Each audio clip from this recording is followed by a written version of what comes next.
MP Raghurama Krishnam Raju cycle ఎక్కనున్నారు. పశ్చిమ గోదావరి జిల్లా నల్లజర్లలో TDP అధినేత చంద్రబాబును ఇవాళ కలవనున్నారు. ఇందుకోసం రఘురామకృష్ణంరాజు భీమవరం నుంచి బయలుదేరారు. చంద్రబాబు సమక్షంలో రఘురామకృష్ణంరాజు టీడీపీ కండువా కప్పుకునే అవకాశం ఉంది. చంద్రబాబు సమక్షంలో టీడీపీ కండువా కప్పుకునే అవకాశం కనిపిస్తోంది. ఇప్పటికే భీమవరం నుంచి రఘురామకృష్ణంరాజు బయలుదేరారు.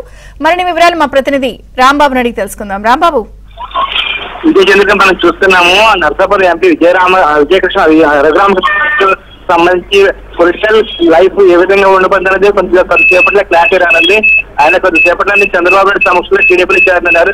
గత 2 రోజుల క్రితం ఆయన టీడీపీలో చేరాలని నిర్ణయించుకున్నారు. అయితే ఈ రోజు ఈయన ప్రస్తుతం అయితే చంద్రబాబు నర్సాపురం అదేవిధంగా పార్కులపల్లికి రానున్నారు. అయితే ప్రస్తుతం ఆయన నల్లజర్లలో మకాం వేస్తారు.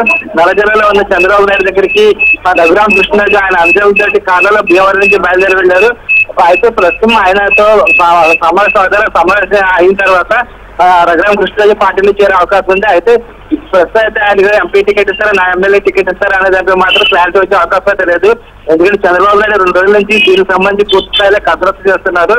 ఎందుకంటే ప్రస్తుతం నర్సాపురం ఎంపీ స్థానం బీజేపీ కేటాయించారు. అదేవిధంగా ఉండి ఎమ్మెల్యే స్థానం TDP sitting MLA Raghurama Krishna sitting MLA Ramaraju పోటీ చేస్తున్నారు. ఈ నేపథ్యంలో ఇద్దరిని మార్చడం అనేది ఇప్పట్లో కాస్త కష్టం అని చెప్పేసి చంద్రబాబు నాయుడు భావిస్తున్నారు. ఈ నేపథ్యంలోని రఘురామకృష్ణరాజుతో చర్చలు జరిపిన తర్వాత ఆయనకి ఏ విధంగా లైఫ్ ఇవ్వాలని దానిపై చంద్రబాబు ఆలోచించే అవకాశం ఉంది.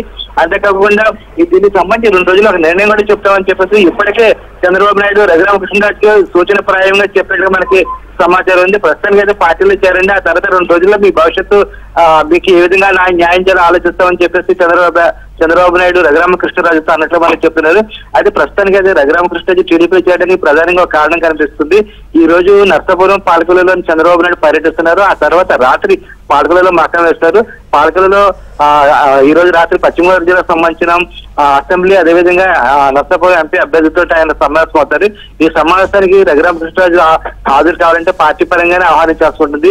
అదే దీనిని పురస్కరించిన రఘురామకృష్ణరాజు ముందు జాగ్రత్తగానే ఇప్పుడే పార్టీలో చేరాలని నిర్ణయించారు. దానిలో భాగంగానే ఆయన భీమవరం నుంచి నల్లజర్ల బయలుదేరి వెళ్ళారు. కొద్దిసేపట్లో ఆయన పార్టీలో చేరతారని చెప్పి చెప్తున్నారు. ఆ తర్వాత ఆయన భవిష్యత్తు సంబంధించి అంటే పొలిటికల్ గా ఎటువంటి అవకాశం ఇవ్వాలంటే ఎంపీ స్థానానికి అవకాశం ఇవ్వాలా లేదా ఎమ్మెల్యే స్థానానికి అవకాశం ఇవ్వాలనేది లేదు ఇవ్వాలనేది చంద్రబాబు నాయుడు నిర్ణయిస్తారు.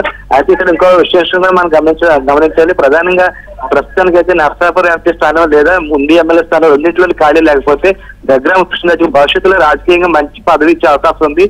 అయితే అది పార్టీ పదవి లేకపోతే ప్రజాప్రతినిధులకు సంబంధించిన పదవులకు మాత్రం తెలాల్సింది. అయితే ఇక్కడ ఇంకో అవకాశం కూడా ఉన్నట్లుగా టీడీపీ వర్గాలు చెప్తున్నారు. ప్రస్తుతం ఎన్నికలు అయిన తర్వాత రఘురామకృష్ణరాజుకు రాజ్యసభ మెంబర్షిప్ లేదా ఎమ్మెల్సీ స్థానం ఇచ్చే అవకాశం కూడా లేకపోలేదని చెప్పేసి టీడీపీ వర్గాలు చెప్తున్నాయి. అయితే దీనికి సంబంధించి మాత్రం పూర్తి క్లారిటీ రావాలంటే 2-3 రోజులు పట్టే అవకాశం ఉంది. విజయచంద్రిక. Thank you Rambabu.